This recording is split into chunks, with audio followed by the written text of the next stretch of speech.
Okay, here we are with another Amplified. Ken Smith joining Yeah. us. Is this your first Amplified, Ken? It is my first Well, one. welcome to Amplified. Yeah, thank Yeah. you. I guess we're going to be talking a little bit about Maryland Parkway. Yeah, it's been going on a while. Seen some of your reports. So start from the beginning from, what has happened and what's happening. Well, the project started back in August of 2024, so Okay. it's been going on for a while. It's a whopping $373 million project. We're talking a lot of federal funding that's mixing in with local fuel revenue indexing funding. That's an extra gas tax that we pay here in Clark County to help fund this project. The goal is to have the first, what they call a bus rapid transit project, RTC. This is going to be their new flagship route. So basically, they're going to rename the entire 109 bus route that runs up and down Maryland Parkway and also connects with the airport and down to the South Strip transfer station. Going to rename it and call it the Red Line. Okay. I don't know if you've seen some of the video. I have seen some of the video. It's pretty interesting. Red carpet, I think you maybe termed it. Yeah, I was like saying literally RTC's rolling out the red carpet for this new project. And the goal is those bright red lanes is to remind drivers you're not supposed to be driving in that lane. So that, because we have those lanes right now. We have bus lanes on Sahara. We have them on Flamingo, and we have them on the Boulder Highway. But they're just regular. It's just a regular solid stripe white line. And a lot of drivers use that extra lane that they're not supposed to be in as their own little personal shortcut to get around traffic. And so they're hoping that these bright red lanes will be like a very bright reminder. Don't get in that lane. That's unless you're making a right turn. You can do that for right turns. Right, and so we've seen the lanes, the lines, and one of the questions I have is, how do you keep the drivers out of that lane? Is there any measure to make sure they don't go in it? I asked RTC that very question, and they said that that's an enforcement issue with Metro. So all they can do is put in these bright red lanes and put signs that say bus and bike lane only, and except for right turns. So they can put the signage up. They can paint the street bright red on those lanes to try to discourage drivers, or at least alert drivers, hey, you're not supposed to be using that traffic lane. But at the end of the day, like anything else, it's up to drivers to actually follow the rules of the road. And if they don't, and Metro officer catches them, or they're out there doing enforcement, then they could get cited for illegally driving in that bus lane. Yeah, I mean, I could see traffic, especially during rush hour. They see an open lane, that might be the first place they go, possibly. Yeah, I mean, I have some concerns about it. For one thing, my biggest concern about it is taking away a traffic lane from drivers in the first place. We're talking 35,000 cars use Maryland Parkway each day. I mean, without all the cones out there. I mean, it's a very busy thoroughfare. But to RTC's point, it's also a highly pedestrian-oriented area as well, with UNLV that runs through that corridor. It's one of their highest usage routes. They get the most passengers on that particular route. So the balance, do you take away the car lane to favor transit for more reliability, or not? That's the tough question. They seem to believe that having that lane removed is not going to have major impacts to traffic. But I contend that removing 33% of the traffic capacity, because there's currently 3 lanes and going down to 2, plus a bus lane, is going to impact traffic. So the question is, how bad will it impact it? Right. Will it be just a disaster for drivers while making life wonderful for the folks on the bus? That remains to be seen. It'll be interesting to see how it all works out in real life once they launch this project or this whole new bus line around Labor Day. And so have they done this anywhere else that we know of? Any kind of proven results or thoughts anywhere else that we know of? Are you talking about RTC or just anywhere? Here locally. They have, like I said, they have them on Flamingo, and they have them on Boulder Highway, and also on Sahara.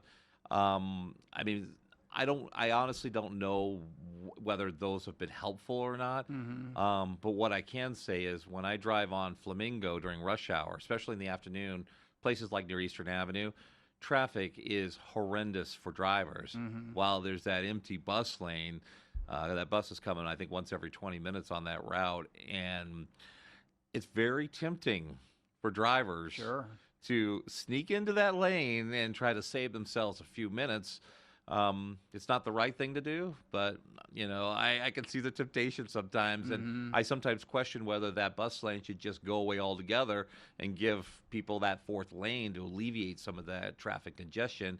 RTC's goal to get people out of their cars Right. and use the bus. The reality is, Las Vegas is a car town, Mm-hmm. and trying to get people out of their air-conditioned couches and going on a bus is a tall order, especially when these buses may not necessarily go where they want them to go. And if you have to transfer at any given point to go a different direction, you're out there in the heat for 15, Mm-hmm. 20 minutes here in June, July, and August, roasting, where being in your car is not an issue at all. So, Yeah. I don't know. It'll be interesting to see how it plays out. But to answer your question, I don't know how well it really is working on the other routes. But this Maryland Parkway is going to be a huge test for the future to see if removing a traffic lane, because on the other cases on those other routes, they've never had to remove a traffic lane before. So they've never had, this is the first time that RTC is specifically removing a traffic lane in favor of a bus lane on a very busy corridor. And I think they're hoping. I think they're hoping as well that smart technology, Mm-hmm. those synchronizing those traffic lights, could help offset the removal of one of those traffic lanes. I mean, we know how the traffic lights here in this town. You feel like you're sitting here and rotting Right. for 2, 3, 4 minutes, just waiting for that next green light, which is a whole nother topic we could talk about those long red lights equate to people wanting to run red lights when, and putting other people in jeopardy or themselves because they don't want to wait 3 or 4 minutes. I don't know what the answer is to that, whether maybe those traffic lights should be shortened up, those cycles or not, but that's definitely something I hear a lot of complaints from my viewers. Right. They're like, these traffic lights are just way too long here in Las Vegas. Yeah, some of them are. There's no doubt.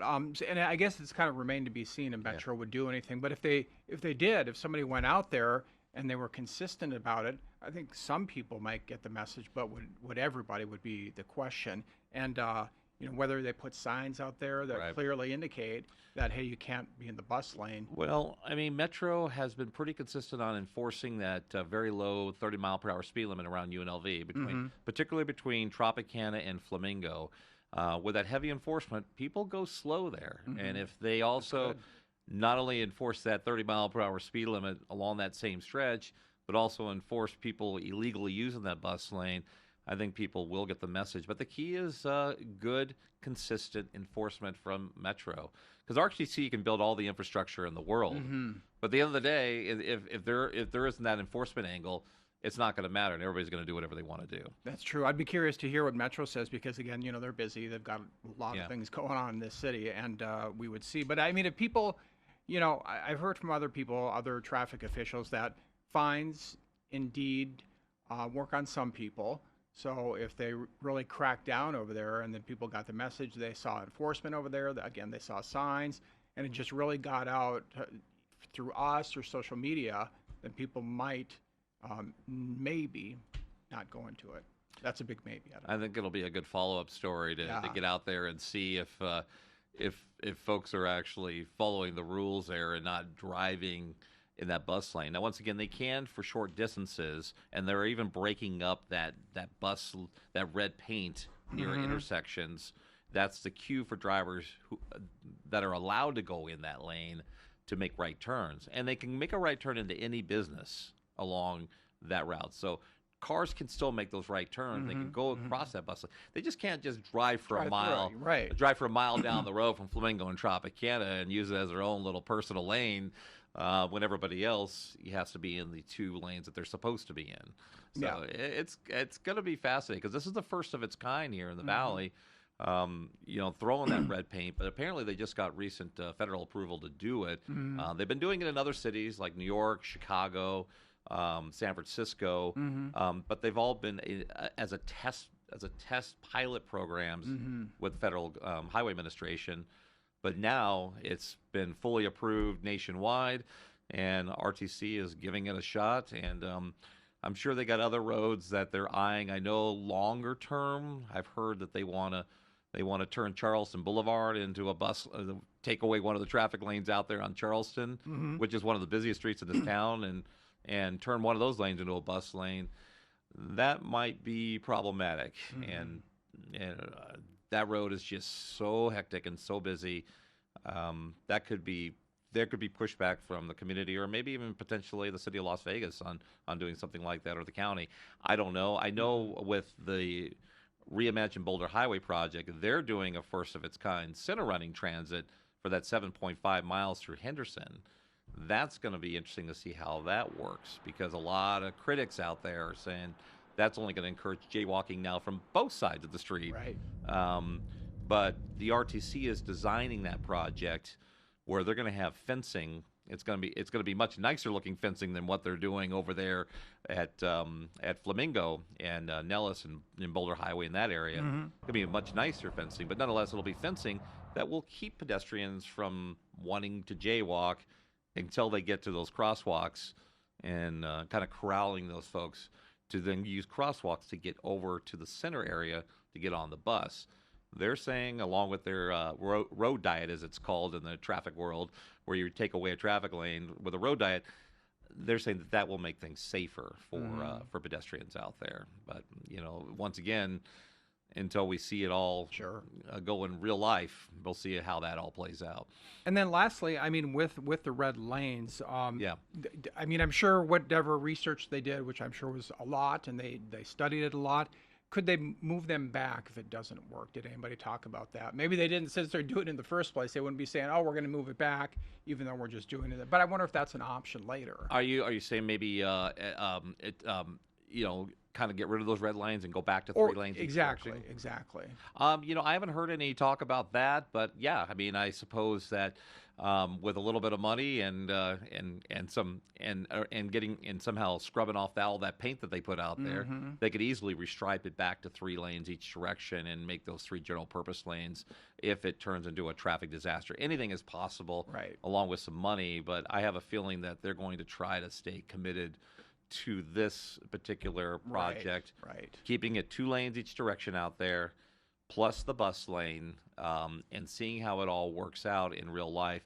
Now they didn't do bus lanes, dedicated red bus lanes throughout the entire project. They will turn up on Carson Avenue, and they'll have the red bus lanes from Carson, from 13th Street / Maryland Parkway area all the way to Casino Center Boulevard.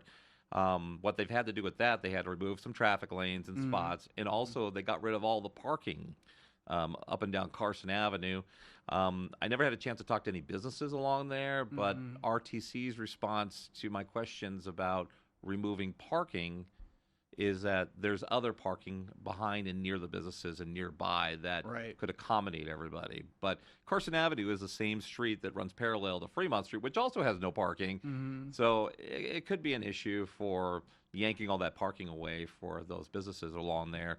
And then over on Alta Drive, over in the medical district, there will be no red dedicated bus lanes. They will share with the regular traffic over there. The city of Las Vegas did not have the stomach to remove a traffic lane on Alta Drive west of I-15 over towards Shadow Lane, and they're in the medical district. They didn't want to reduce that street down to 1 lane each direction and a bus lane. City and the county seem to be okay with 2 lanes plus a bus lane, but they don't really want to go down that single lane, which, by the way, is like 98% of all road users are drivers. So they talk about with these complete street projects. They talk about, well, we want to, service all road users, but the vast majority, 98%, are in cars, and so I don't know if they're doing a good service by removing traffic lanes for 97% of drivers for these tiny little percent of people that are pedestrians and or cyclists. I don't know if that's the right answer. There's a long-term study. They removed. I don't know how far we're going on time, but we're good. We're good. There's a longer-term study that's underway to reimagine Boulder Highway to the north in the county section. I've already heard that the county plans on keeping all 3 traffic lanes just because the traffic volume is going to be too high to go down to 2 lanes. But they will do all the other safety aspects and upgrades that Henderson is doing on their portion of the project, where they did make that decision to remove a traffic lane.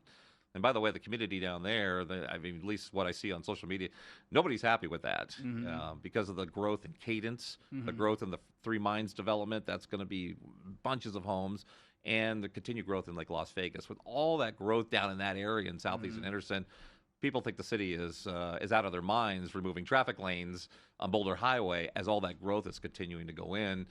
And it'll remain to be seen, of course. I try to hold out judgment at the end of the day how it's all going to pan out. Right. But I'm worried about that too, about the removal of those traffic lanes down there. They could have done all the safety upgrades. They could have had their buffered bike lanes elevated on both sides of Boulder Highway. They could have had their bus lanes. They could have had, wider sidewalks, trees. They could have had everything and still kept all 3 traffic lanes each direction and still have plenty of right-of-way left over. They had all the space in the world with that project, but they made the conscious decision to focus more on safety and less worrying about people getting stuck in traffic. So it's an honorable, noble thing that the city of Henderson is doing, but at what cost to the vast majority of those road users, which are drivers? That's going to be the key question in the future. So all remains to be seen. Yes. And then, so lastly, once again, for people around the Maryland area, when does this project start? Well, the project, the actual launching of the new red line replacing the 109 will launch at the end of August, is what I was told by RTC. That means the vast majority of that massive project, which covers almost 12 miles of roadway, should be done by then, although they said there will be some additional work that will have to come back into 2027 for repaving, because they don't have enough time to do all the repaving. So there will be some sections where the red bus lanes will not be implemented until the final paving is put in on portions of Maryland Parkway. But yeah, by the end of August, and they're saying that the bus service will go from every 15 minutes to every 12 minutes. 12 minutes, okay. And so people, the drivers over there, when will it be that they cannot be in those lanes? Is it this August then? It'll be the end of August. Is when that officially goes into effect. But I have a funny, I don't know for sure, but my speculative, educated guess is that they will keep that red bus lane coned off until they're ready to launch it for the buses. And or maybe that's a great question. I really don't know the answer to that. All I can tell you for sure is that the end of August is when that new red line, which is a perfect name. I give RTC some marketing credit. Yeah. Because I mean, they're putting these giant red bus lanes all over that area, and they're naming it the red line. Yeah. And I think it's really smart marketing on their part. Yeah, very visible. All right, well, we will wait and see, Ken. I'm sure you'll stay on top of this, and we'll get some answers when it happens. All right, thanks for watching. You got it.